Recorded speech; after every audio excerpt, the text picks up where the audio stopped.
যাব, মালিকের দরবারে যাব, কোন আমল নিয়ে যাব? এজন্য এই মালিক আমাদেরকে সতর্ক করে দুনিয়া থেকেই বলে দিয়েছেন, বান্দারে তুমি যে আসবা, কি নিয়ে আসবা, এ ব্যাপারে তুমি কিন্তু একটু চিন্তা করে আসবা, চিন্তা করবা। তুমি আগামী দিনের জন্য কি কামাই করতেছো, এটা তোমার চিন্তার বিষয়। আল্লাহ তাআলা মুহাম্মদের সুরে ভালোবেসে ঈমানদার ব্যক্তিদেরকে ডাক দিয়ে বলেন, ইয়া আইয়ুহাল্লাযীনা আমানুত্তাকুল্লাহ, ও আমার ঈমানদার বান্দারা, ইত্তাকুল্লাহ, আমাকে ভয় করো। নাফসুম মা কদ্দামাত লিগাদিন ওয়াত্তাকুল্লাহ, নাফসুম মা কদ্দামাত লিগাদিন ওয়াত্তাকুল্লাহ, আগামী দিনের ব্যাপারে ভয় করো। আগামী দিন তুমি কি পাঠিয়েছো আমার জন্য, আগামী দিনের জন্য তুমি কি প্রেরণ করো, পাঠাও, এ নিয়ে তুমি একটু চিন্তা করো, ফিকির করো। আগামী দিন কোন দিন বলেন তো দেখি, আপনারা বলতে পারেন কিনা? আওয়াজ করে বলেন, আগামী দিন মানে কোন দিন? জোরে বলেন, আগামী দিন মানে কোন দিন?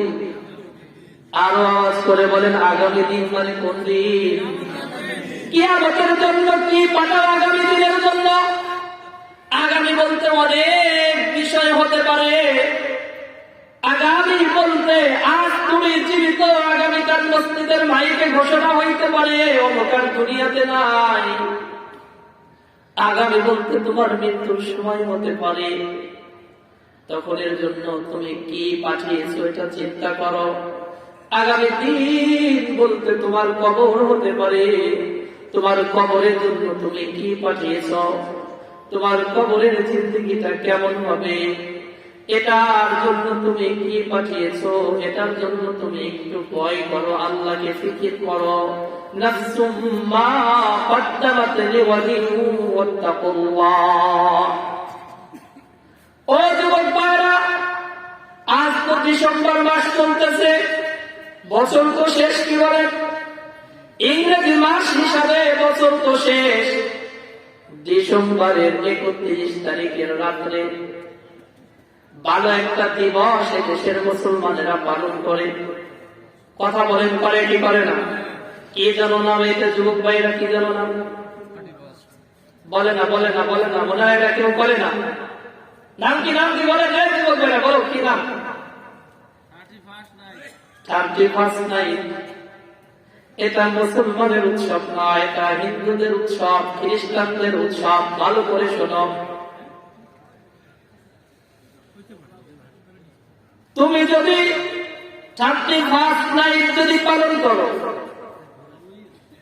এই উৎসব যদি তুমি পালন করো, তোমার ঈমান নষ্ট হয়ে যাবে। তুমি কেন পালন করো মুসলমানের সন্তান, যুবক? তুমি তো বোঝো না এটা আসলো কোথা থেকে। তুমি যদি নেটে যদি সার্চ দাও, গুগলে যদি সার্চ দাও, জাসুস লিখে দেখবা 2 মুখওয়ালা একটা মূর্তি এসে তোমার স্ক্রিনে দাঁড়ায়া যাবে। কয় মুখ বলেন? এমন একটা মূর্তি, যে মূর্তির মুখ 2টা, পিছনে একটা মুখ, সামনে একটা মুখ। আমাদের দেশের হিন্দু সম্প্রদায়ের ভাইরা ভাগ্য নির্ধারণকারী লক্ষ্মীকে বিশ্বাস করে, লক্ষ্মীর পূজা তারা করে এজন্য যে তার পূজা করলে ফসলে বরকত হয়, ভাগ্য ভালো হয়। এজন্য লক্ষ্মীর দরকার আছে, এজন্য লক্ষ্মীর পূজা করে। জাসুসের পূজা যারা করত, এরা এই ইংরেজি নববর্ষ যখন শুরু হয়, ডিসেম্বরের 31 তারিখ রাত 12টার আগ পর্যন্ত পিছনের মুখের সামনে দাঁড়ায়া তারা প্রার্থনা করতে থাকে, মা এই বছরটা তোমার কৃপায় আমাদের ভালোই গেল, তোমার দয়ায় আমার ব্যবসাটা ভালোই চললো, আমার সংসারটা ভালোই চললো, ফসলাদি তো তুমি ভালোই দিলা তোমার দয়ায়। আসলে মুসলমানদেরকে কে দয়া করে বলেন? আওয়াজ করে বলেন, মুসলমানদের দয়া করে কে? ফসল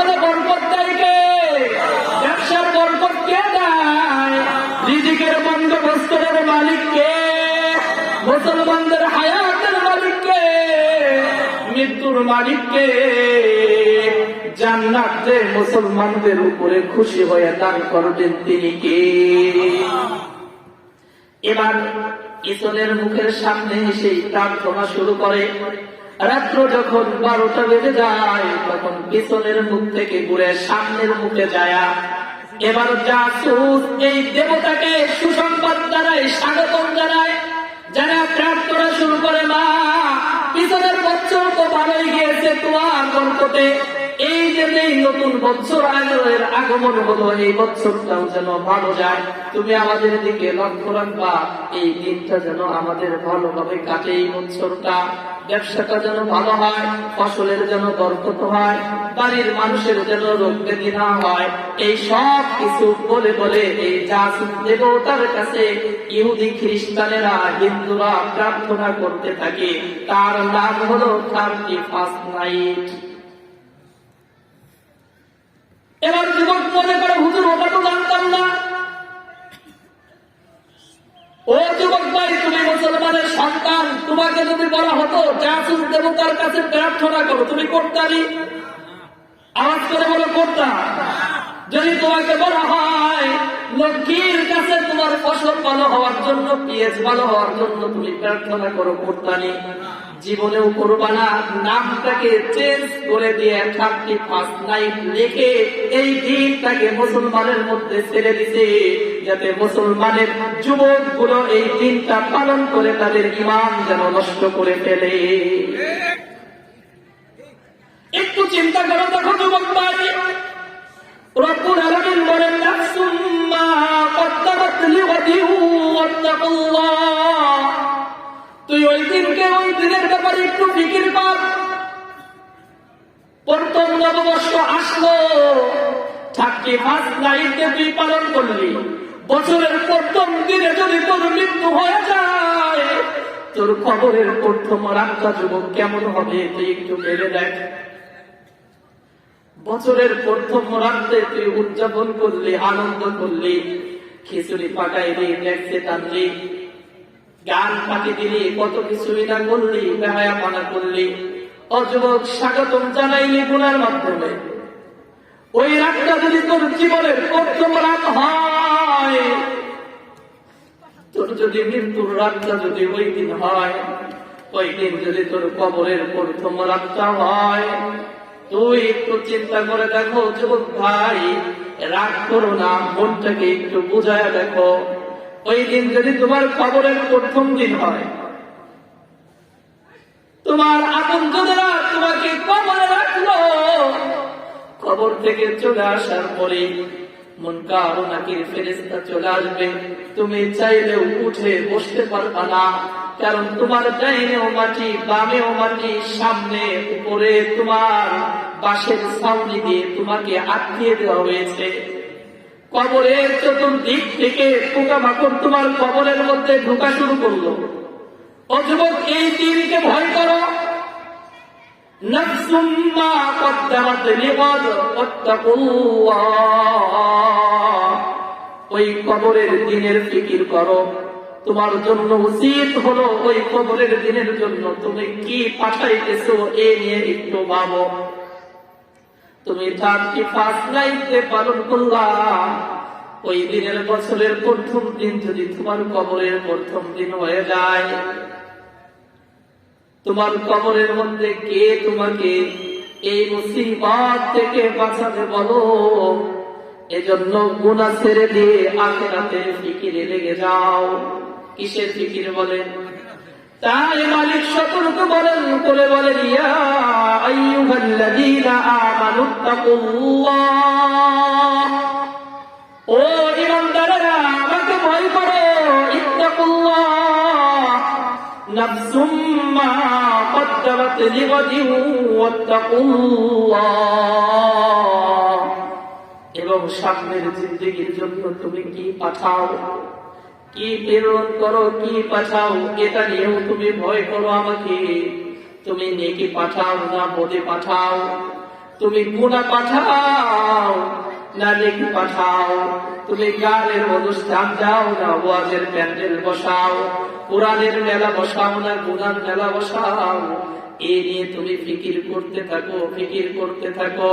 আরে সাহাবায়ে কেরাম এই দুনিয়া থেকেই আখিরাতের এই দিনের কত ফিকির করতেন, আর আমরা তো ফিকির ছেড়ে দিয়েছি, শুধু দুনিয়ার ফিকির আমাদের ভিতরে ঢুকে গিয়েছে।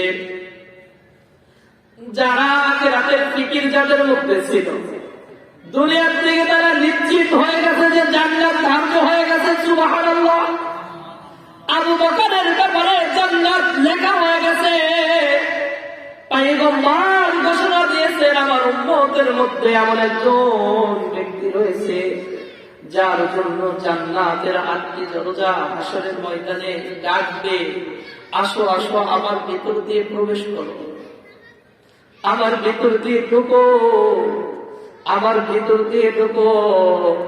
জান্নাতের 8টি দরজায় ডাকবে। সাহাবারা বলেন, ইয়া রাসূলুল্লাহ, আপনার উম্মতের মধ্যে এমন উম্মত যার জন্য জান্নাতের 8টি দরজায় ডাকতে থাকবে, মারহাবা মারহাবা, আসো আসো, স্বাগতম, আমার ভিতর দিয়ে ঢুকো।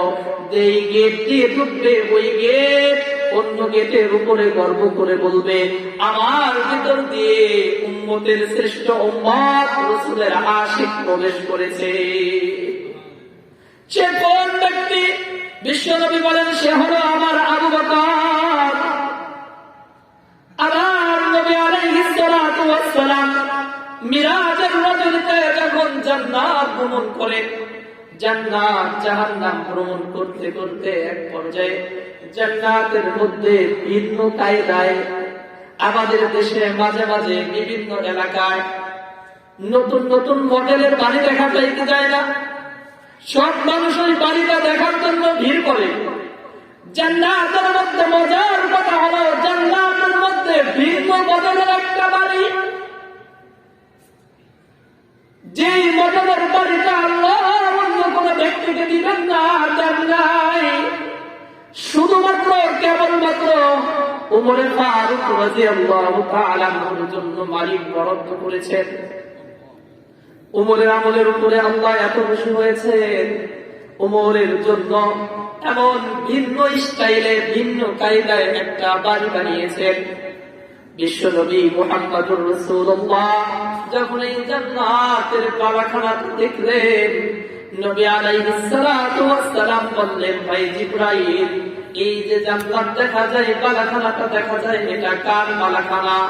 এটা কি আমার কিনা? এই সুন্দর বালাখানাটা কার? বিশ্বনবীকে বলা হলো, এটা হলো আপনার উম্মতের মধ্যে আপনার আশিক উমরের বালাখানা।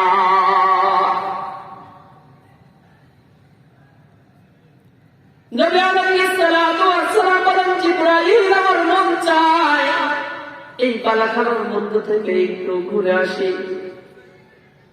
এই জান্নাতটা ভিতর দিয়ে বাইরে থেকে এত সুন্দর, না জানি ঘরটা কি দিয়ে সাজানো। নবী আলাইহিস সালাতু ওয়াস সালাম আর মনে করেছে, না না, ঘর যেহেতু উমরের, ঘরের মালিকের অনুমতি ছাড়া ঘরে আমি ঢুকবো না।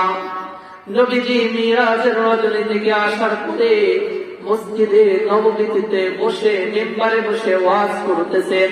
করতে করতে এক পর্যায়ে মিরাজের ঘটনা বর্ণনা করতে করতে এক সময় বলেন, ও আমার সাহাবায়ে কিরাম, আমি জান্নাতও দেখেছি, জাহান্নামও দেখেছি, হাউজে কাউসারও দেখেছি, আর কত নাজ নিয়ামত মালিক আমাকে দেখিয়েছে। এর মধ্যে ভিন্ন কায়দার একটা বালাখানা দেখেছি। আমার মনে চেয়েছিল যে আমি ওই বালাখানার মধ্যে প্রবেশ করি। সাহাবায়ে কিরাম বলেন, হুজুর দেখলেন না কেন? কারণ দেখলে রাসূল এসে সাহাবীদেরকে জানাইতে পারতেন যে ওই ভিন্ন কায়দার বালাখানার মধ্যে এই নিয়ামত রয়েছে, এই কোয়ালিটি দিয়ে সুন্দর করে পরিপাটি করে সাজানো, এটা জানতে পারতেন। এবার সাহাবায়ে কিরাম বলেন, হুজুর ওই বালাখানাটা কার? নবী আলাইহিস সালাতু ওয়াস সালাম বলেন, ওই বালাখানাটা তোমাদের ভাই উমরের জন্য আল্লাহ বরাদ্দ করেছেন। সুবহানাল্লাহ। কার জন্য? এবার নবী বলেন, আমি দুঃখের জন্যই যে উমরের যদি গাড়িতে বাধা দেয়, যে আমার অনুমতি ছাড়া নবীজি আমার জান্নাতের ভিতরে ঢুকলো, আমি এর জন্যই ঢুকি নাই। একথা বলতে না বলতে উপরে ফারুক দাঁড়িয়ে গেছে, দাঁড়িয়ে চোখের পানি ছেড়ে দিয়ে বলে, পয়গম্বর আপনি আমার জান্নাত দিকে আসবেন, এটাও কি আমার গায়রাতে বাধা দিত, আপনি কেন দেখলেন না? আখিরাতের কত ফিকির দেখেন। জান্নাতের সুসংবাদ পাইছেন নবীজি, নিজ চোখে দেখে আসছেন উমরের জান্নাত। আবু বকরের জান্নাতের সুসংবাদ শুনিয়ে দিয়েছেন, আলীর জান্নাতের সুসংবাদ শুনিয়ে দিয়েছেন, উসমানের জান্নাতের সুসংবাদ শুনিয়ে দিয়েছেন, বদরি সাহাবীদের সুসংবাদ শুনিয়ে দিয়েছেন, উহুদের সাহাবীদের সুসংবাদ শুনিয়ে দিয়েছেন। এরপরে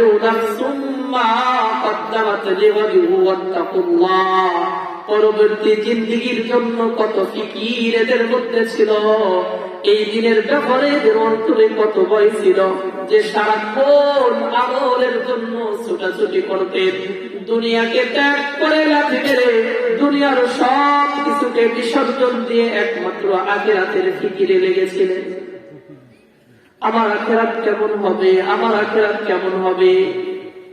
আখিরাতের একটা ফিকির যদি অন্তরের মধ্যে বন্ধু ঢুকাইতে পারো, আখিরাতের একটা ফিকির যদি তোমার অন্তরে ঢুকাইতে পারো যুবক ভাই, তাহলে তোমার জিন্দেগিটা সুন্দর হয়ে যাবে, তোমার মৃত্যু সুন্দর হবে, তোমার কবরের জিন্দেগি সুন্দর হবে, তোমার ফুলসুরাতে কোনো চিন্তা থাকবে না, আমলনামা ভারী হয়ে যাবে, মালিক নিজ জিম্মাদারিতে তোমাকে জান্নাতে ঢুকায়া দিবে।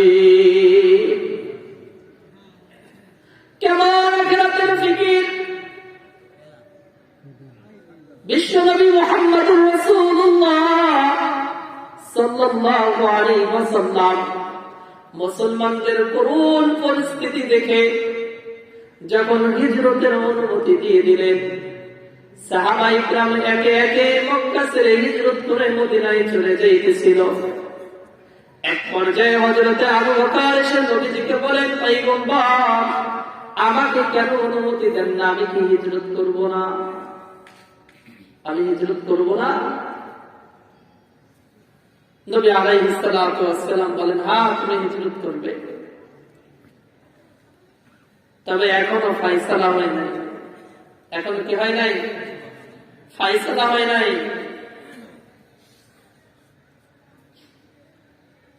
এ বলছেন আবু বকর এর দ্বারাই বুঝে ফেলছেন যে হতে পারে নবীর হিজরতের সফর সঙ্গী মনে হয় আমি হব, না হলে সবাইকে অনুমতি দেয়, আমাকে অনুমতি কেন দেয় না?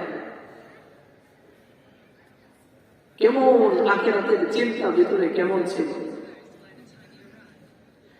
একদিন নবী আলাইহিস সালাতু ওয়াস সালাম মজলিসের মধ্যে বসে বসে বলতেছেন, আমার তিনটা জিনিস পছন্দ। কয়টা জিনিস বলেন? আওয়াজ করে বলেন, কয় জিনিস? বিশ্বনবী বলেন, আমার তিন জিনিস পছন্দ, তিন জিনিস আমার পছন্দ। নবী আলাইহিস সালাতু ওয়াস সালাম বলেন, আমার কাছে সুগন্ধি পছন্দনীয় কি? আতর, সুগন্ধি পছন্দনীয়। দুই নম্বরে আমার কাছে খাদ্য পছন্দনীয়, মজা লাগে, খাদ্য পছন্দনীয়। আমার কাছে নারী পছন্দনীয়। হযরতে আবু বকর এই কথা বলার সাথে সাথে আবু বকর দাঁড়ায়া বলেন, ইয়া রাসূলুল্লাহ আমার কাছেও তিন জিনিস পছন্দ। নবীজি বলেন, কি তিন জিনিস তোমার কাছে পছন্দের? আবু বকর বলেন, আমার কাছে এক নম্বরে পছন্দ হলো আপনার চেহারা দেখাটা, আপনার চেহারার দিকে তাকায়া থাকাটা আমার কাছে সবচেয়ে বেশি পছন্দনীয়। দুই নম্বর আমার পছন্দ হলো, আমার মনের চাহিদা হলো আমার মেয়ে আপনার ঘরের বউ হবে, আপনার স্ত্রী হবে, আমি আপনার শ্বশুর হব, আপনি আমার জামাই হবেন, এটা আমার পছন্দ। তিন নম্বর হযরত আবু বকর বলে, আমার ধন সম্পদ টাকা পয়সা যা আছে সবকিছু ইসলামের জন্য খরচ করাটা আপনি বলবেন আর আমি ইসলামের জন্য খরচ করব, এটা হলো আমার পছন্দ। কেন বললাম এই কথা? আবু বকরের এই তিন জিনিস আল্লাহ কেমন কবুল করেছে দেখেন। আবু বকর মসজিদের মধ্যে বসে নবীজিকে বলতেছে, আপনার কাছেও তিন জিনিস পছন্দ, আমার কাছেও তিন জিনিস পছন্দ। উমর বলছেন আমার কাছে তিন জিনিস পছন্দ, উসমান বলছে আমার কাছে তিন জিনিস পছন্দ, আলীও বলছে আমার কাছে তিনটি জিনিস পছন্দ। এরা কেমন মানুষ ছিল? মজার কথা হলো জিবরাইল আমিন এসেও বলেছে আমার কাছে তিন জিনিস পছন্দ। এর সাথে সুর মিলাইয়া আল্লাহ খুশি হইয়া রব্বুল আলামিন তিনিও বলেছেন আমার কাছেও তিনটি জিনিস পছন্দ। সুবহানাল্লাহ। এগুলো বলবো না কার কাছে কয়টা জিনিস ছিল পছন্দ, কি কি, শুধু আবু বকরেরটা বলতেছি। হযরতে আবু বকর যখন বলছে পয়গম্বর আমার কাছেও তিন জিনিস পছন্দ, এক নম্বর পছন্দ হলো আপনার চেহারা মুবারক, আমি দেখবো সারাক্ষণ আপনার চেহারা দেখবো, এটা আমার কাছে পছন্দনীয়। কেন এটা পছন্দ হবে না? বিশ্বনবীর চেহারা কেমন ছিল? হযরত আবু দারদা রাদিয়াল্লাহু তাআলা আনহু মসজিদে নববীর সামনে দিয়ে হেঁটে যায়, পূর্ণিমার চাঁদ আকাশে উঠেছে। আবু বকর মসজিদের দিকে তাকায় দেখে মসজিদের মধ্যে পূর্ণিমার চাঁদের মতো কি যেন ঝলমল করতেছিল। আবার আকাশের দিকে তাকায় দেখলে আকাশেও একটা চাঁদ দেখা যায়। হযরতে আবু দারদা চিল্লানো শুরু করেছে, ওয়াল্লাহি আল্লাহর কসম কিয়ামত হয়ে গেছে, কিয়ামত হয়ে গেছে। সাথীরা সবাই দৌড়ায় আসছে, ভাই আবু দারদা তুমি কি বলো কিয়ামত হয়ে গেছে মানে? ওই তাকায় দেখো আসমানে চাঁদ দেখা যায়, মসজিদে নববীর মধ্যেও তাকায় দেখো সেখানে একটা চাঁদ দেখা যায়। এবার সাহাবারা বলেন মসজিদের মধ্যে তো চাঁদ না, মসজিদের মধ্যে তো বিশ্বনবী মুহাম্মদুর রাসূলুল্লাহ বসা। এবার সাহাবায়ে কেরাম চাঁদের দিকে তাকায়, নবীজির দিকে তাকায়, তাকায় এক পর্যায়ে সিদ্ধান্ত নিল আসমানের চাঁদের মধ্যে ত্রুটি দেখা যায়, বিশ্বনবীর চেহারার মধ্যে মালিক কোনো ত্রুটি রাখে নাই। সুবহানাল্লাহ। কেন ভালো লাগবে না বলেন? কেন ভালো লাগবে না? ও যুবক, রাসূলের প্রেম তোমার মধ্যে আসবে না কেন? রাসূলের আশিক হাসান বিন সাবিত এই কথাই বলেছেন, ওয়া আহসানা মিনকা লাম তারা কাত্তু আইনি ওয়া আজমালা মিনকা লাম তারিদিন নিসাউ খুলিকতা মুবাররাআন মিন কুল্লি আইবিন خلقت مضرعا من كل عيب كأنك قد خلقت كما تشاء।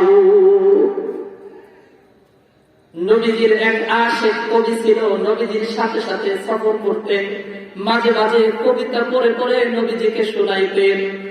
এই হাসান বিন সাবিত নবীজির ব্যাপারে বলেন, ওয়া আহসানা মিনকা লাম তারা কাত্তু আইনি ওয়া আজমালা মিনকা লাম তারা কাত্তু নিসাউ। হাসান বিন সাবিত বলেন, ওগো নবীজি, দুনিয়ার কোন চোখ আপনার মতো সুন্দর মানুষ জিন্দেগিতে দেখে নাই, দুনিয়ার কোন মা আপনার মতো সুন্দর কোন সন্তান জন্ম দেয় নাই, প্রসব করে নাই। আল্লাহ তাআলা আপনাকে সমস্ত দোষ ত্রুটি থেকে মুক্ত করে দুনিয়াতে পাঠিয়েছে। কেমনে পাঠিয়েছে? আপনি যেভাবে চেয়েছেন আল্লাহ সেভাবে আপনাকে সাজায়া গোছায়া, সেভাবে আপনাকে যেভাবে চেয়েছেন ঠিক সেভাবে বানায়া দুনিয়াতে পাঠিয়েছে। তাই আবু বকর বলেন আমার কাছে তিন জিনিস পছন্দ, তার এক নম্বর হলো আপনার চেহারা দেখাটা, আল্লাহ কবুল করেছেন। দুই নম্বর আবু বকর বলেন আমার মন চায় আমার মেয়েটা যেন আপনার স্ত্রী হয়, এটাও আল্লাহ তাআলা এমন ভাবে কবুল করেছেন। আম্মা জান আয়েশার বয়স যখন 6 বছর, তখন বিশ্ব নবীকে জিবরাইলের মাধ্যমে আম্মা জান আয়েশার ছবিটা জান্নাতি রেশমি রুমালের মধ্যে দিয়ে আল্লাহ তাআলা পাঠায়া দিয়েছেন। সুবহানাল্লাহ, সুবহানাল্লাহ, আওয়াজ করে বলেন সুবহানাল্লাহ। কেমনে কবুল করছেন? মসজিদে নববীতে বসে বলল, আমার 3 জিনিস পছন্দ। 1 নম্বর হলো আপনার চেহারা দেখা, এটা পরে বলবো।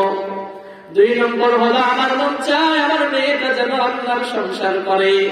এটাকে আমি কেমন ভাবে কবুল করেছে, দুনিয়ার কোনো ঘটক টটক কোনো কিছুই নাই, কোনো মাধ্যম নাই।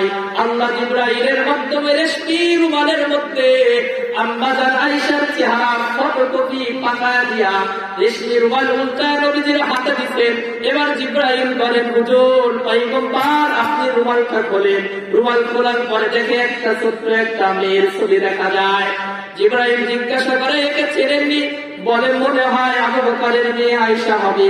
এটা বলার সাথে সাথে রুমাল পেঁচা নিয়ে আবার জিবরাইল চলে গেছেন। বেশ কিছুদিন পরে আবার আসছেন, আসার পরে আবার বলছেন রুমালটা খোলেন। রুমাল খোলার পরে বলতেছে, দেখেন এটা চেনেননি?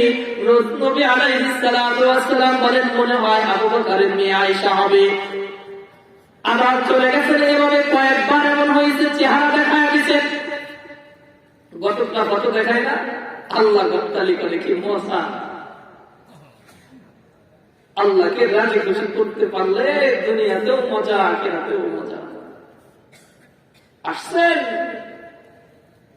যখন 6 বছর বয়স, আসার পরে এবার বিবাহের প্রস্তাব দিছে। কয়েকবার দেখাইছে না, এবার বিবাহের প্রস্তাব।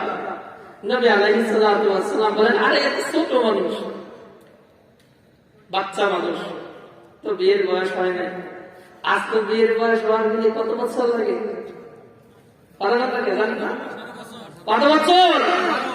18 বছরের আগে বিয়ে দিলে পরে পিঠে চামড়া থাকে নাকি?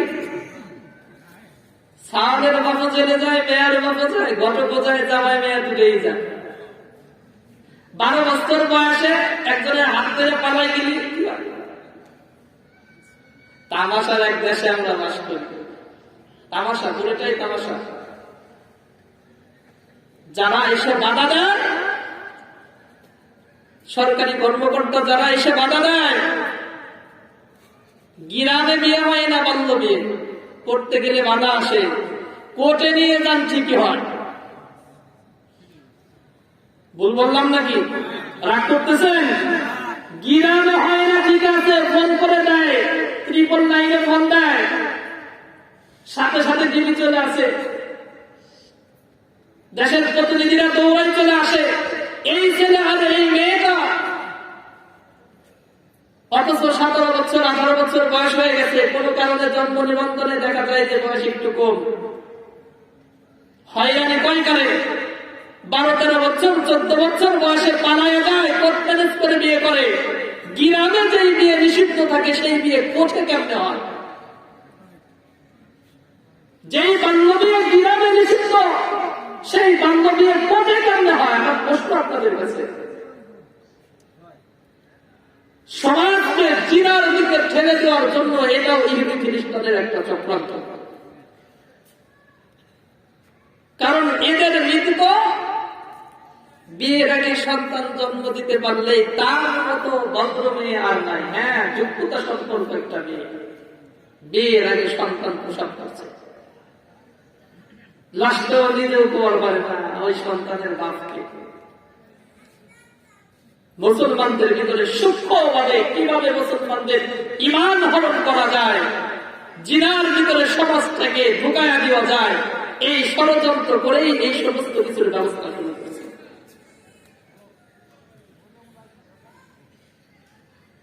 নবী আলাইহিস সালাতু ওয়াস সালাম বললেন, আরে এত ছোট বয়স, কত? 6 বছর বয়স। 6 বছর বয়সে আল্লাহ তাআলা বললেন, আমি আদেশ করছি, ছোট তাই কি আল্লাহর হুকুমে বিবাহ হয়ে গেছে। 6 বছর বয়সে বিবাহ, এরপরে 3 বছর 9 বছর পর্যন্ত, 6 থেকে 3 9 বছর বয়স পর্যন্ত আবু বকরের ঘরে আম্মাজান আয়েশা ছিলেন। 9 বছর বয়সে নবী আলাইহিস সালাতু ওয়াস সালামের সংসার করা শুরু করছেন। একটা মেয়ে 9 বছর 12 বছর হওয়ার পরে স্বামীর সাথে থাকার যে যোগ্যতা এটা হয়ে যায়, যার কারণেই তো আমরা বর্তমান বিভিন্ন নিউজে দেখি ক্লাস 3-তে পরে পেটে বাচ্চা চলে আসে। আজীব দেশে বাস করি আমরা। যুবক যারা ফেসবুক চালাও, মোবাইল চালাও, ইন্টারনেট চালাও, তোমাদের কাছে তো অহরহ খবর। প্রত্যেক দিন এমন কোন দিন নাই পত্রিকার এক পাতা থাকে না এই বিষয়ে লেখা দেখি, একটা নিউজ থাকে না।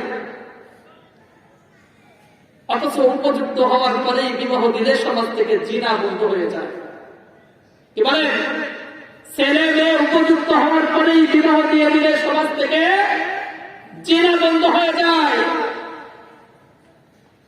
এক জিনাকারী যথেষ্ট পুরা এলাকার উপরে আসমানে গজব আনার জন্য। সবাই মিলে দোয়া করবে আর একজন মাত্র জিনা করবে, সবার দোয়া বৃথা। জিনাকারীর কারণে আসমান থেকে গজব আসবে, কারো দোয়া কবুল হবে না। আপনাদের কতজনের বিরুদ্ধে, সুচির বিরুদ্ধে কত কর্তব্য করছে না দেশের মানুষ? কামিছে হবে কেন? আর কোন পথ নাই, পথ খোলা নাই আমাদের জন্য। তো নবী আলাইহিস সালাতু ওয়াস সালামের সাথে বিবাহ হয়ে গেছে। 3 নম্বর, হযরত আবু বকর বলেন, আমার ভালো লাগে, আমার মন চায়, আমার মালামাল দল সম্পদ যা রয়েছে সবকিছু আপনি বলবেন, আর আমি আপনার দিনের জন্য সবকিছু দিয়ে দিব। আবু বকরের দোকান এখনো আবু বকরের দোকান রয়েছে। যারা হাদিস যারা যান হজ করার জন্য, উমরা করার জন্য, আবু বকরের দোকানগুলো এখনো রয়েছে। ওই দোকানের মালিক আবু বকর ছিলেন।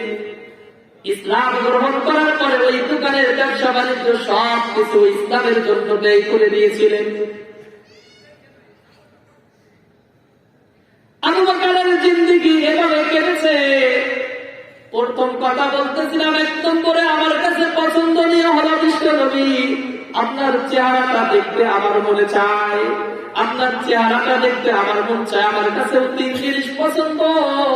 1 নম্বর হলো আপনার চেহারা দেখাটা আমার জন্য পছন্দনীয়, আমার কাছে ভালো লাগে। আল্লাহ এটাকে এমন ভাবে কবুল করেছে, সবাই হিজরত করে করে মক্কা থেকে মদিনায় চলে যায়। আবু বকরের ব্যাপারে নবীজি কোনো কথা বলে না। এক পর্যায়ে নবী আলাইহিস সালাতু ওয়াস সালাম বললেন, আবু বকর, আমার হিজরতের সফর সঙ্গী কিন্তু তুমি হবা। আবু বকর তো খুশি, ভাবতেছিলেন যে আমি তো এটাই চাই যে আমি যেন রাসূলের সাথে যাইতে পারি। ওই যে চেহারা দেখাটা পছন্দনীয়, কেমন আল্লাহ কেমনে কবুল করছে দেখেন। হিজরতের রজনীতে যখন রাত্রে বেলায় হযরত আলীকে বিছানায় শোয়া নবীজি যখন আবু বকরের ঘরে চলে গেলেন, যায় ডাক দিয়ে আবু বকরকে উঠাইলেন। আবু বকর তো ঘরের সাথে দরজার সাথে ট্যাক লাগায়া হেলান দিয়ে দাঁড়িয়েছিল, বিছানায় পিঠ লাগায় নাই। ডাক দেওয়ার সাথে সাথেই আবু বকর বের হয়ে আসছে। আবু বকর 2টা উট কিনে মোটা তাজা করছে, সুন্দর করে খাওয়াইছে, যে একটার উপরে রাসূল সওয়ার হবে, একটার উপরে আমি। এটাকে ভালো করে তৈরি করে রাখছে। কোন দিন আল্লাহর পক্ষ থেকে আদেশ আছে, আগের থেকেই রেডি। আবু বকরকে ডাক দিয়েছেন, দরজা খুলে দিয়েছেন। দরজা খুলে দেওয়ার পরে দুইজনে সামানা পত্র নিয়ে রওনা হয়ে গেছে। ওই যে গুহার মধ্যে যখন ঢুকে নবীজিকে বাইরে দাঁড় করিয়ে রাখছেন। আবু বকর গুহার ভিতরে ঢুকছেন, যে গুহাটাকে সুন্দর করে পরিষ্কার করছেন। দেখেন গুহার চতুর্থ সাইডে গর্ত দেখা যায়। কিসের দিনে গর্ত? আবু বকরের রুমাল দিয়ে গর্তগুলো বন্ধ করে দিয়েছেন। আবু বকরের পাগড়ি ছিঁড়ে গর্তগুলো বন্ধ করে দিয়েছেন। একটা গুহার মুখ বন্ধ হয় নাই, ছিদ্র বন্ধ হয় নাই, পা দিয়ে দিয়েছেন। এবার পরিষ্কার করার পরে বলেন, নবীজি আপনি এখানে প্রবেশ করেন, ঢুকলেন। নবীজি ঢুকলেন, আবু বকর বসে গেলেন। বসে যায় ওই যে ছিদ্রটা বন্ধ হয় নাই তার দিকে, তার মধ্যে পা দিয়ে রাখলেন। এবার বসে রইলেন। নবী আলাইহিস সালাতু ওয়াস সালাম ক্লান্ত, আবু বকর সফর করছেন ক্লান্ত, নবীজিও সফর করছেন ক্লান্ত। নবী আলাইহিস সালাতু ওয়াস সালাম আবু বকরের রানের উপরে মাথা রাখলেন, মাথা রেখে ক্লান্ত মানুষ ঘুমায় গেছেন।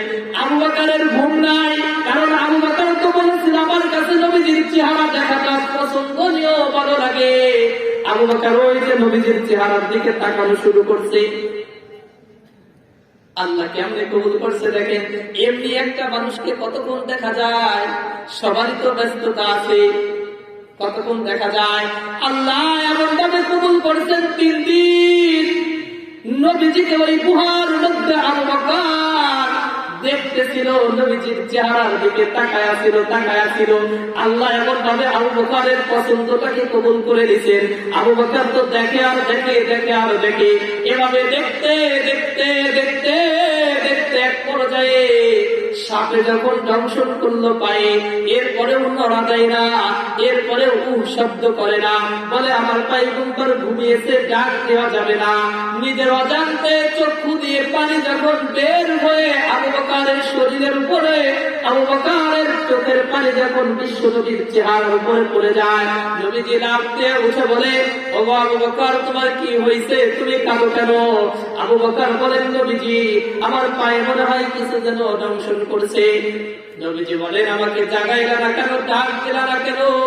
আবু বকর বলেন, হুজুর আপনি ক্লান্ত, ঘুমিয়েছেন, আপনাকে কেমনে আমি জাগাই? হুজুর আপনি ঘুমিয়ে থাকেন। নবী আলাইহিস সালাতু ওয়াস সালামের সাথে ওই দিনের সাক্ষাৎ, যে দেখাটা, যে কষ্ট, মুজাহাদা, আল্লাহর কাছে দোয়া করেছিলেন, পয়গম্বর আমি আপনাকে দেখতে চাই, দেখতে ভালো লাগে। এভাবে 1 দিন 2 দিন নাই, 3 দিন 3 রাত একাধারে ওই গুহার মধ্যে আবু বকর নবীকে দেখেছে। আখিরাতের কেমন ফিকির ছিল, নবীর মুহাব্বত আবু বকরের অন্তরের মধ্যে কেমন ছিল।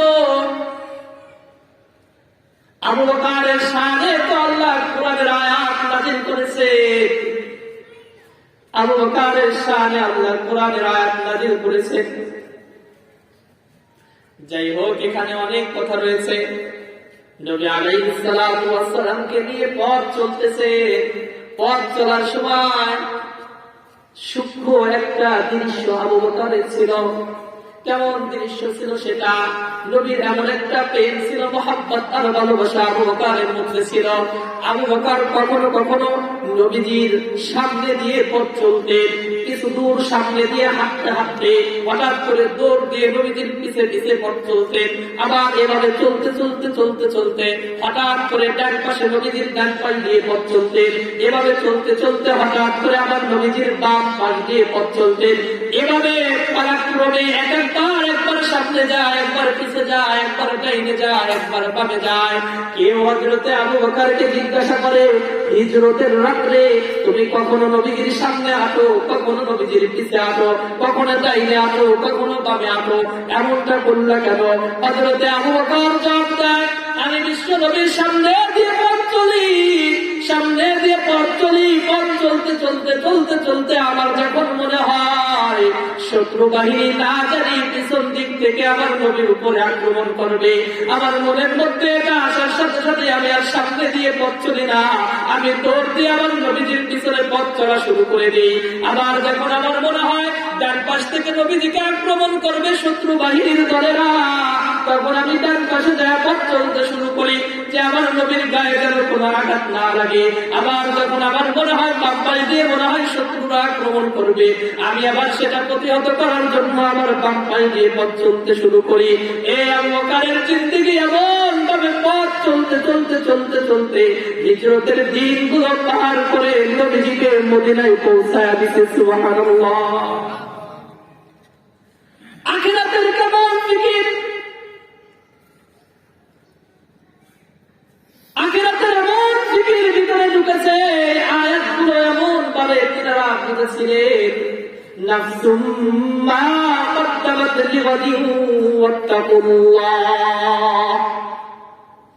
আগামী দিনের জন্য তোমাদের উচিত আগামী দিনের জন্য একটু ফিকির করা, তোমরা কি পাঠিয়েছো। আখিরাতের ফিকির এমন ছিল বিশ্ব নবীর মৃত্যুর পরে যখন খিলাফতের মসনদে বসলেন, বিধবা মহিলাদের তালিকা করে মসজিদের মধ্যে চাপ লাগিয়ে দেওয়া হয়েছে। ও আমার বন্ধুরা, যে চাও যার মধ্যে আখিরাতের ফিকির আছে, আখিরাতকে যে ভয় করো, আখিরাত কামাইতে চাও, এখানে তালিকা দেওয়া আছে। অমুক সাহাবী যুদ্ধে গিয়ে শহীদ হয়ে গেছে, অমুকের বাড়ি 3 ছেলে মেয়ে রয়েছে, যে যার দায়িত্ব নিবা তার পাশে তার নামটা লিখে যাও। এক একজনের পাশে তার নামটা লিখে এতিমদের খেদমত শুরু করলেন, বিধবা মহিলাদের খেদমত শুরু করে দিলেন। নিচে একটা নাম ফাঁকা রয়েছে। কয়েকদিন যেতে না যেতে একদিন হযরতে উমর ফারুক রাদিয়াল্লাহু তাআলা চিন্তা করে, আমার তো আখিরাতের ফিকির করা দরকার। বিধবা মহিলা, অসহায় মহিলাদের, এতিমদের তালিকা তো মসজিদের মধ্যে রয়েছে, যাই দেখি আমিও একটা মানুষের খেদমত করব, একবার এতিমের খেদমত আমি করব, খোঁজ খবর নিব। আসলেন, এসে চাঁদের দিকে তাকায় দেখে সব নামের পাশে লেখা যে এই ফ্যামিলির দায়িত্ব অমুক নিয়েছে। এভাবে খুঁজতে খুঁজতে নিচের দিকে দেখে একটা নাম, যে নামের পাশে আর কোন দায়িত্ববান অভিভাবকের কোন নাম লেখা নাই। চিন্তা করলেন, তার বাড়ির ঠিকানা নিয়ে তার বাড়িতে ফজরের নামাজের পরে, কোন নামাজ বলেন? কোন নামাজ? আজকে তো ফজরের সময় আমাদের বউমি ভাঙে না। হযরত উমর ফজরের নামাজের পরে ওই পথ চলতে চলতে ওই বাড়িতে গেছে। দূর থেকে সালাম দিয়ে বলতেছেন, আমি উমর আসছি, তোমার বাড়ি কোনো কাজের প্রয়োজন আছে নাকি? আমি তোমার বাড়ির খেদমত করার জন্য, কাজ করার জন্য আসছি। পানি এনে দিতে হবে নাকি? বাজার করে দেওয়া লাগবে নাকি? কি করতে হবে বলো, আমি উমর আসছি। ঘরের থেকে জব আসে, দৈনন্দিন যে ব্যক্তি কাজ করে আমার খেদমত করে, ইতিমধ্যে সে খেদমত করে বিদায় নিয়ে চলে গেছে। হযরতে উমর চিন্তা করলেন, ফজরের পরে আসলে হবে না, ফজরের আগে আসতে হবে। পরের দিন তাহাজ্জুদ আদায় করে গুটি গুটি পায়ে আগে আসছেন। এসে দূর থেকে সালাম দিয়ে বলতেছেন, ঘরের মধ্যে কেউ জাগ্র আসেননি?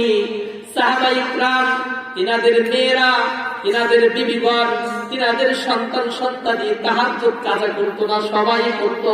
শেষ রাত্রে সবার ঘরের থেকে কোরআনের আওয়াজ আসতো, সিজদার আওয়াজ আসতো, মুনাজাতের আওয়াজ শোনা যেত। ওমর গিয়ে বলতেছেন, আমি উমর আসছি, তোমার ঘরের কোনো কাজ লাগবে নাকি বলো, আমি কাজ করে দিব। বাড়ির থেকে জবাব আসে, দৈনন্দিন যে ব্যক্তি কাজ করে সে ব্যক্তি ইতিমধ্যেই কাজ করে দিয়ে চলে গেছেন।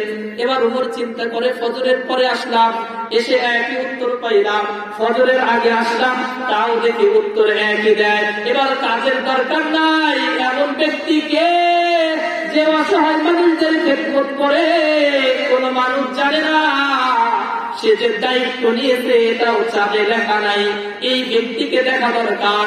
হযরত ওমর রাতের বেলা ঘুমাই না, ওই মহিলার বাড়ির সামনে দিয়ে যে রাস্তা গেছে, রাস্তার মধ্যে ঝুপড়ির মধ্যে হযরত ওমর বসা। ঝুপড়ির মধ্যে বসে রয়েছে। কে খেদমত করার জন্য বৃদ্ধ মহিলার বাড়িতে যায়? এতিমদের খোঁজ খবর নেওয়ার জন্য কে যায় দেখা দরকার। খেদমত করতে পারি আর না পারি, খেদমতটা কে করে এই ব্যক্তিকে ধরা দরকার। আগের থেকেই তো এমন প্রতিযোগিতা। উমর আর আবু বকরের মধ্যে একটা প্রতিযোগিতা ছিল, আমলের প্রতিযোগিতা। কেমন প্রতিযোগিতা ছিল জানেননি? একদিন আসছে, এসে আবু বকরকে লোক দেখায়, কয়, ভাই আবু বকর, তোমার কাছে ছোট্ট একটা জিনিস চাই, দিবানি? বিনিময়ে আমি তোমাকে অনেক কিছু দিব। বলে, কি দিবা? কয়, আমার জিন্দগিতে সব আমল তোমাকে দিয়ে দিব, আর তুমি আমাকে ওই রাত্রগুলোর আমল দিয়ে দাও, যেই রাত্রগুলোতে তুমি বিশ্ব নবীর সাথে গুহার মধ্যে কাটিয়েছিলে, সেটা দিবানি? আবু বকর চিন্তা করলো, কিরে, আবু বকর তো সরল সোজা মানুষ। একটা জিনিস মনে রাখবেন সবসময়, ইমানদার যারা হয় এরা সরল সোজা বটে, কিন্তু বলদ হয় না। কি বলেন? উলামা ইকরামকে দেখতে সরল সোজা মনে হয়, কিন্তু বলদ না। দেখতে বলদ মনে হয়, তার মানে আমাদের মতো বাটপাড়ি সিনারি করে না, এই জন্য বলদ মনে হয়। দুনিয়ায় তো যে যত বাটপাড়ি সিনারি করতে পারে সে তত বড় চালাক। কি বলেন? এলো চালাকের প্রমাণ আমাদের দেশে। উলামা ইকরাম বলদ না, এরা সবচেয়ে বড় চালাক। কারণ নবীজি বলেছেন, যে ব্যক্তি চালাককে বুদ্ধিমানকে জানো, যে ব্যক্তি তার কবরের প্রস্তুতি নেয়, আখিরাতের সামান জোগাড় করে, এই ব্যক্তি সবচেয়ে চালাক। আবু বকর নবীজির কাছে গেছেন, যায় বলতেছেন সোজাভাবে যে উমর ভাই তো এই কথা কয়, এখন আমি কি করব? নবী আলাইহিস সালাতু ওয়াস সালাম বলেন, তোমার ওই দিনের আমল আল্লাহ এত গ্রহণ করেছে, উমরের জিন্দেগীর আমল দিতে চায়, শুধু ওর জিন্দেগীর আমল কেন, তোমার আমল যদি আল্লাহ এক পাল্লাই রাখে, আর আমার সমস্ত উম্মতের আমলগুলি যদি এক পাল্লাই দেওয়া হয়, এরপরেও তোমার আমলের পাল্লা সব থেকে ভারী হয়ে যাবে। সুবহানাল্লাহ। কত আমল আবু বকরের জিন্দেগীর মধ্যে ছিল, উমরের জিন্দেগীর মধ্যে কত আমল ছিল, ভিন্ন কোয়ালিটির একটা জান্নাত নবীজি দেখে এসে ঘোষণা দিয়েছেন। হযরতে উমর ঝুপড়ির ভিতরে বসা, কে রাস্তা দিয়ে হেঁটে যায়, এই বৃদ্ধ মহিলার খেদমত কে করে দেখা দরকার। রাত্র যখন গভীর হয়েছে, অন্ধকারের মধ্যে কে যেন পা টিপে টিপে হেঁটে যায়, খালি পায়ে, পায়ে কোনো জুতা নাই, খালি পেয়ে নীরবে নিস্তব্ধে আস্তে আস্তে পা টিপে টিপে হেঁটে যায়, আওয়াজ করে না। এভাবে যাইতে যাইতে যাইতে যাইতে হযরতে উমর বরাবর যখন গেছেন, উমর লাফতে বের হয়ে আসছেন, এসে ধমকে বলতেছে, কে তুমি, রাত্রেবেলা কোথায় যাও? হযরতে আবু বকর তো কণ্ঠ শুনে বুঝে ফেলছেন এ তো উমর। বলে, উমর তুমি এখানে রাত্রেবেলায় কি করো? তুমি রাত্রেবেলায় কি করো? এবার দুইজন একজন আর একজনকে বলে, ভাই তুমি এখানে এই শীতের রজনীতে রাত্রেবেলা এখানে কি করো? ওমর বলে, ভাই তুমি খালি পায়ে পা টিপে টিপে কেন আসতেছ? বলে, তুমি এখানে আসছো কেন? বলে, আমি তো আখিরাতের ফিকিরে এসেছি, যে এই বৃদ্ধ মহিলার খোঁজ খবর নেওয়ার মতো কেউ নাই, ওর খোঁজ খবর নেওয়ার জন্য আসলাম। প্রথম দিন ফজরের নামাজের পরে আসছি, এসে দেখি যে মহিলার সব কাজকর্ম শেষ করে কে যেন একজন বিদায় নিয়ে চলে গেছে। আবার তাহাজ্জুদের সময় আসলাম, এরপরে উপরের থেকে জবাব হলো, যিনি দৈনন্দিন খেদমত করে সে খেদমত করে চলে গেছেন। আজ আমার দেখতে বড় ইচ্ছুক হলো, এমন দয়াবান ব্যক্তিটাকে, তাকে দেখতে মন চায়। এখন তো দেখি তুমি আসছো, বলো তুমি কেন আসছো, তোমার কি মন চায়? তুমি তো দিনভর রাষ্ট্র পরিচালনার জন্য, আমাদের খেদমতের জন্যই তুমি সময়টাকে ব্যয় করো, তুমি রাত্রেবেলায় আবার কেন আসছো? এই কাজ করার জন্য আমাদেরকে বললেই তো হয়, তুমি কেন করার জন্য আসছো? রাষ্ট্রপ্রধান সে এতিমের খোঁজ খবর নেওয়ার জন্য রাত্রে আসে। আর আমাদের দেশের সমাজ সেবক ইলেকশনের আগে কোনো কোনো বাড়ি আসে, ইলেকশন চলে গেলে আর খবর থাকে না। জনপ্রতিনিধি সব করে দেয়, ব্রিজ কালবান কত কিছুই করে, আর আনে আর খায়।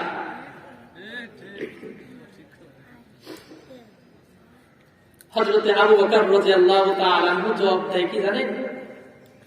জবাব দিতেছেন, আমি যদি তোমাদেরকে বলি যে আমি ওর খেদমত করব, তোমরা তো আমাকে করতে দিবে না। তোমরা কি আমাকে করতে দিবে না? আমার তো আখিরাতের ফিকির তো আমাকেই করতে হবে। কে বলে যে জান্নাতের সুযোগ পেয়েছে, সে বলে আমার তো আখিরাতের ফিকির আমারই করতে হবে, তার আখিরাতের ফিকির তার করতে হবে। এজন্য না বলে ঘর থেকে বেরোয়, সব মানুষ যখন ঘুমায়া যায়, নিস্তব্ধ হয়ে যায়, তখন ঘর থেকে বের হয়ে এতিমের বিধবার খোঁজ খবর নেয়। হযরতে উমর বলেন, ঠিক আছে, তা খালি পায়ে কেন? পায়ে জুতা নাই? আপনি এদেশের প্রেসিডেন্ট, বাদশা, আমিরুল মুমিনিন, আপনার পায়ে জুতা নাই কেন? আমাদের দেশে এখন তো কত পদের জুতা আছে। আগের জামানায় জুতা ছিল খরমের জুতা, পায়ে হাঁটলে আওয়াজ হইত। খুব বোঝো যুবক ভাই, প্রত্যেকটা কথার মধ্যে তোমার আমার জন্য অনেক বড় বড় নসিহত রয়েছে। খালি পাই কেন?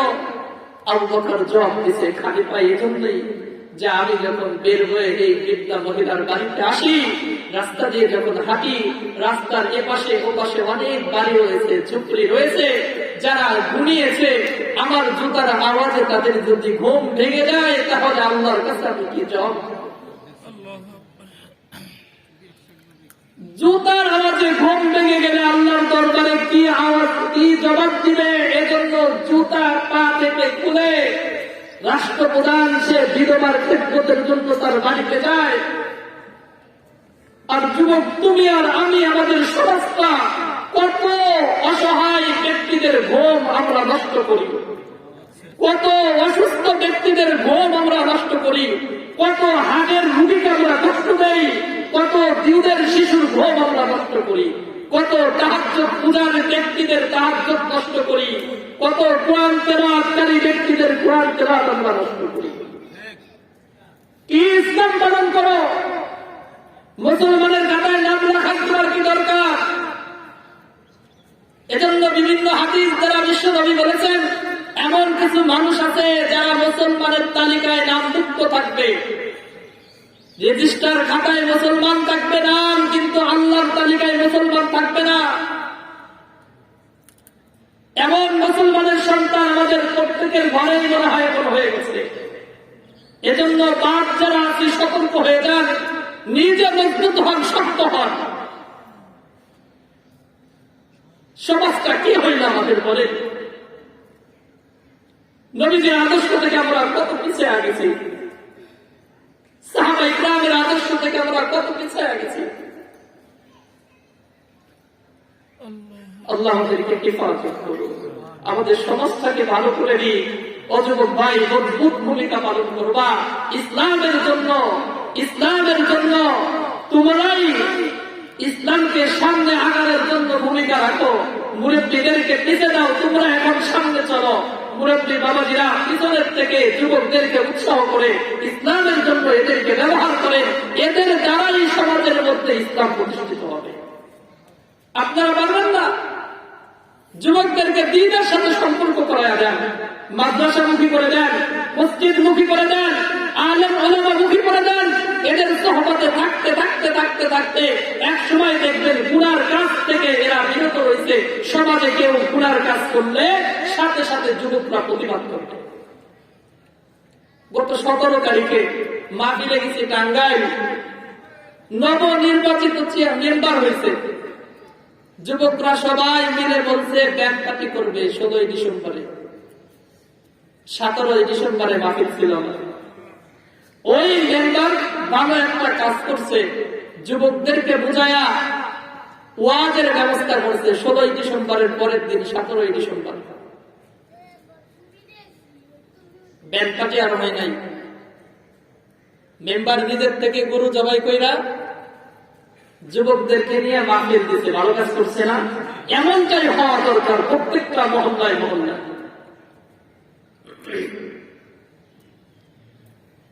ওমরের জান্নাত তো ওমর সুসংবাদ দুনিয়া থেকেই পাইল। এরপরেও কে বুড়ির খেদমত করে এটা দেখার জন্য রাস্তায় বসে থাকে। আবু বকর জান্নাতের সুসংবাদ পেয়েছে, এরপরেও খেদমতে কখনো ত্রুটি করে না আখিরাতের ফিকির ভিতরে। এই হযরতে ওমর রাদিয়াল্লাহু তাআলা আনহু কেমন আখিরাতের ভয়, কবরের জিন্দেগির ভয় দেখে ফজরের নামাজ যখন পড়তেছিলেন, আমিরুল মুমিনিন হয়ে গেলেন, অর্ধ জাহানের খলিফা যখন হইছেন, রাষ্ট্র পরিচালনা করে, যার হুকুমের কাছে সবাই মাথা নত করে, সমস্ত নাস্তিক হার মানায়। একদিন ফজরের নামাজের যখন ইমামতি করে নামাজ পড়ায়, মাজুসির ছেলে ইহুদির সন্তান হযরতে ওমরের শরীরের মধ্যে যখন খঞ্জর দিয়ে কয়েকটা আঘাত করলো, ওমর, হযরতে ওমর যখন জমিনে পড়ে গেলেন, হযরতে ওমর রাদিয়াল্লাহু তাআলা আনহুকে মসজিদ থেকে বের করা হলো। মসজিদ থেকে বের করার পরে এভাবে কয়েকদিন অসুস্থ, অসুস্থ অবস্থায় থাকতে থাকতে মৃত্যুর আগ মুহূর্তে যখন মৃত্যুবরণ করবে, তার সাথীরা সাহাবা ইকরাম তাকে উঠানে নামাইছেন, মসজিদ থেকে বের করছেন, ঘরের থেকে বের করে জমিনের উপরে রাখছেন, খোলা আকাশের নিচে রাখছেন, রেখে এক সাহাবী তার লালের উপরে মাথা দিয়ে হযরতে উমরকে শোয়ায় রাখছেন। হযরতে উমর চোখের পানি দিয়ে দিয়ে শুধু দুই চোখ দিয়ে পানি ঝরতেছে আর কান্না করতেছে। একজন রাষ্ট্রপ্রধানকে দেখতে আসে, আমিরুল মুমিনিনকে দেখতে আসে, দেখে যে চোখ দিয়ে পানি ঝরে। চোখ দিয়ে পানি ঝরা দেখে একজন সান্ত্বনা দেয়, ও তোমার চোখে পানি কেন? তুমি কি তোমার রেখে যাওয়া সন্তানাদি বিবিদের জন্য পেরেশানির জন্য কাঁদো? হযরত ওমর বলেন, না না, আমি এই জিন্দেগির জন্য কাঁদি না, আমার সাথে মালিক আজ কি ব্যবহার করবে এই ভয়ে আমি কাঁদি। এক এক করে সাহাবায়ে কিরাম আসে হযরত ওমরকে সান্ত্বনা দেয়। হযরতে আলী রাদিয়াল্লাহু তাআলা আনহু আসলেন, এসে দেখে বলতেছে, ভাই ওমর, তোমার চোখে পানি কেন? তুমি তো আজকে হাসতে হাসতে মৃত্যুবরণ করবা, তোমার চোখে পানি কেন? বলে, আমার তো মৃত্যুর ভয়ে কাঁদি, আমার সাথে আল্লাহ আমার মৃত্যুর পরে কি ব্যবহার করবে। হযরতে আলী উমরকে সান্ত্বনা দিয়ে বলেন, ওমর শোনো শোনো, একাধিকবার বিশ্ব নবীর জবান থেকে আমি আলী শুনেছি, মাঝে মাঝে নবীজি বলতেন, খরজতু আনা আবু বকর ও ওমর, দাখালতু আনা আবু বকর ও ওমর। মাঝে মাঝে নবীজি বলতেন, এই যে আমি আবু বকর আর ওমর ঢুকলাম, এই যে আমি আবু বকর আর ওমর বের হলাম, এমন কথা মাঝে মাঝে নবীজি বলতেন। আমার নবী আলাইহিস সালাতু ওয়াস সালামের জবান থেকে শুনেছি, নবীজি বলেন, যুবকদের সন্তান তো জান্নাতের মধ্যে হাসান আর হুসাইন হবে, বৃদ্ধ লোকদের সমৃদ্ধ লোকদের জান্নাতের মধ্যে প্রতিনিধিত্ব দিবে সন্তান হবে আবু বকর আর ওমর। এবার ওমর বলেন, আলী কসম করে বলো, তুমি কি হাসরের ময়দানে সাক্ষী হবে? তুমি কি এই কথার সাক্ষী দিবে? আলী বলেন, শুধু আমি সাক্ষী না, আমার দুই সন্তান হাসান এবং হুসাইন সাক্ষী দিবে, উপস্থিত সাহাবায়ে কিরাম এই কথার উপরে সাক্ষী দিবে। নাফসুম মা কদ্দামাত লিগাদিন ওয়াত্তাকুল্লাহ। ও যুবক ভাই, বৃদ্ধ বাবাজিরা, আগামী দিনের জন্য কি পাঠাও? তুমি নেকি পাঠাও না বলি পাঠাও? তুমি কি পাঠাও এনে একটু চিন্তা করে দেখো। আগামী দিন যদি তোমার মৃত্যুর দিন হয়ে যায়, তুমি কি কামাই করে গেলা? এরপরে হযরত ওমর সাহাবীর গালের থেকে মাথা নামায়া নাকটা জমিনের সাথে ঘষে আর বলে, ওয়াইলুল লাকা ইয়া উমর ইবনুল খাত্তাব ইল্লাম ইয়াগফির লাকা রাব্বুক। ও উমর ইবনুল খাত্তাব, তুই তো ধ্বংস হয়ে গেলি, তোর মালিক যদি তোকে আজকে মাফ না করে, তোর কিন্তু কোনো রক্ষা নাই। হযরত আবু বকর মাঝে মাঝে বলতেন, বাগানের ভিতর দিয়ে যখন পথ চলতে ঘাস হাতে নিতেন, নিয়ে বলতেন, আফসোস, আমি যদি এই ঘাস হইতাম, হিংস্র প্রাণীতে জানোয়ারে খেয়ে ফেলতো, আমার হাসরের ময়দানে হিসাব দিয়া রাখতো না। গাছের ডাল থেকে পাতা ছিঁড়তেন, পাতা ধরে বলতেন, আফসোস, আল্লাহ, আমি যদি গাছের পাতা হইতাম, ভেড়া বকরিতে খাইয়ে ফেলতো, আমার কোনো হিসাব দেওয়া রাখতো না। যাদের জন্য জান্নাত ওয়াজিব করে দিয়েছিলেন মালিক, জান্নাত দেখায়া দিয়েছিলেন মালিক, ওই ব্যক্তিগুলোর মধ্যে আখিরাতের ফিকির এত পরিমাণে ছিল, দিন রাত 24 ঘন্টা আখিরাতের ফিকির করে করে কাটিয়েছেন। আজ আমরা গুনাহ করি, দিন রাত 24 ঘন্টাই গুনাহ করি, আমাদের ভিতরে কোনো আখিরাতের ফিকির নাই। নামাজ হলে, আযান হলে মসজিদে যাই না, ফজর, যোহর, আসর, মাগরিব সব ওয়াক্তই কাজা করি, আবার মুসলমান দাবি করি। মসজিদের সাথে নাই, মাদ্রাসার সাথে নাই, ঈদগাহের সাথে নাই, গুরুস্থানের সাথে নাই, ওয়াজের সাথে নাই, মুসলমানের সন্তান বলে দাবি করি, আবার বলি নবীর সুপারিশ পায় আমরা জান্নাতে চলে যাব। বড় আফসোসের বিষয়, বড় পরিতাপের বিষয়। সতর্ক করার জন্য আল্লাহ বলেন, ইয়া আইয়ুহাল্লাযীনা আমানুত্তাকুল্লাহ, ও ঈমানদারেরা, আমাকে ভয় করো। নাফসুম মা কদ্দামাত লিগাদিন ওয়াত্তাকুল্লাহ। কোন দিনকে ভয় করার কথা বলছেন? এর কয়েকটা কথা বলেছেন। সুম্মা কদ্দামাত লিগাত, এই লিগাত দ্বারা আগামী দিন আমার মৃত্যু হতে পারে, মৃত্যুর দিনকে ভয় করো। আগামী দিন বলতে আমার কবরের জগৎ হতে পারে, কবরের জগৎকে তুমি ভয় করো। আগামী দিন তোমার হাসরের জগৎ হইতে পারে, ওই দিনকে তুমি ভয় করো, যেই দিন দুনিয়ার রাজা বাদশাহ নবী গাউস কুতুব ওলি আল্লাহ সবাই ভয় করে। তুমি আমি গুনাহ করি, তুমি আর আমি শুধু ভয় করি না, আমাদের গুনাহ বেশি জন্য আমরা ভয় করি না। আমাদের ভিতরে এই ফিকির নাই যে হাসরের ময়দান একদিন কায়েম হবে। কেমনে বলে বুঝাবো আপনাদেরকে হাসরের ময়দানের অবস্থা কেমন হবে? বিশ্বনবী মুহাম্মদুর রাসূলুল্লাহ সাল্লাল্লাহু আলাইহি ওয়াসাল্লাম বলেন, হাসরের ময়দানের অবস্থা এমন হবে, আব্বা জান আদম থেকে নিয়ে শুরু করে সমস্ত মানুষ শুধু নাফসি নাফসি বলবে, কারো জবানে আর কোনো ভাষা থাকবে না। এমনকি এক হাদিসের মধ্যে এসেছে, জাহান্নাম হাসরের ময়দানের দিকে ছুটে আসবে। জাহান্নাম যখন ছুটে আসবে, জাহান্নামকে 70,000 ফেরেশতা শিকল দিয়ে বেঁধে টেনে ধরবে। অন্য বর্ণনার মধ্যে এসেছে, জাহান্নামের ওই শিকলের প্রত্যেকটা আংটা 70,000 করে ফেরেশতারা ধরবে, ধরে এরপরেও জাহান্নামকে আটকায় রাখতে পারবে না। সামনের দিকে আওয়াজ দিয়ে আসতে থাকবে।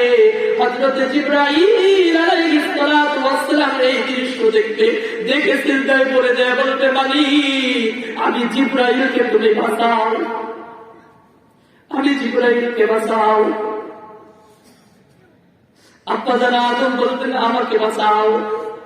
আব্বাজান ইব্রাহিম খলিলুল্লাহ বলতেন, আমাকে বাঁচাও। আব্বাজান খলিলুল্লাহ ইব্রাহিম আলাইহিস সালাতু ওয়াস সালাম 4000 নবীর পিতা, 4000 নবীর পিতা, তিনি বলবেন, মালিক আজকে আমাকে বাঁচান, আমাকে বাঁচান।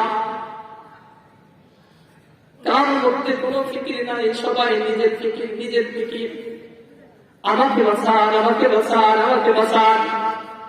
ঈসা আলাইহিস সালাতু ওয়াস সালাম বলবেন, মালিক আমি আমার মাকে চাই না, আমার মার কি হবে এটা আমি চাইতে আসি না, আপনি আমাকে বাঁচান। প্রত্যেকটা ব্যক্তি নিজেকে নিয়ে ফিকির করবে, নিজেকে নিয়ে ফিকির করবে। সবাই একবারে হাসরের ময়দান শুধু একটা রোল করে যাবে, সবার জবান দিয়ে শুধু নাফসি, আমাকে বাঁচান, আমাকে বাঁচান, আমাকে বাঁচান। এই একটা ফিকির, একটা আওয়াজ সবার মধ্যে। ও যুবক ভাই, যারা নবীর সুন্নত মানো না, নবীকে ভালোবাসো না, যখন তখন নবীকে গালি দাও, নবীর সুন্নাত তোমার কাছে ভালো লাগে না, ওই দিনের একটা কথা শুনে নাও। ওই দিন সব মানুষ যখন বলবে আমাকে বাঁচাও, যে আখিরাতের ফিকির তোমার ভিতরে নাই, যে হাসরের ফিকির তোমার ভিতরে নাই, ওই দিন একটা আওয়াজ হঠাৎ করে ভেসে আসবে, মালিক তুমি আমার উম্মতদেরকে বাঁচাও, তুমি আমার উম্মতদেরকে বাঁচাও। কে যেন কান্দে আর বলে, আমার উম্মতদেরকে বাঁচাও, আমার উম্মতদেরকে বাঁচাও। এ কথা বলতেছে কে যেন বলে। সবাই ডাইনে বামে সব দিকে তাকায়, চতুর্দিকে এভাবে তাকাইতে থাকে, খোঁজাখুঁজি করতে থাকে। নিজের ফিকির কার নাই? সবাই যার যার নিজের ফিকির করে। উম্মতের ফিকির কে করে? এবং মহামানব কে? এভাবে খুঁজতে তালাশ করতে মানুষে এদিকে তাকায়, ওদিকে তাকায়। এক পর্যায়ে তাকায় দেখবে মাকামে মাহমুদে সিজদার মধ্যে বিশ্বনবী মুহাম্মদুর রাসূলুল্লাহ সাল্লাল্লাহু আলাইহি ওয়াসাল্লাম উম্মতের জন্য কান্না করে। উম্মতের জন্য একটা মানুষই শুধু কান্না করে, একটা মানুষই আখিরাতে ফিকির করবে, দ্বিতীয় আর কোন ব্যক্তিকে খুঁজে পাওয়া যাবে না। ও আমার যুবক ভাইরা, তোমাদের অন্তরে যাদের নবীর সুন্নত নাই, নবীর ভালোবাসা অন্তরে নাই, নবীর মহব্বত অন্তরের মধ্যে লালন করো না, সে ব্যক্তি একটু চিন্তা করো, একটু ফিকির করো।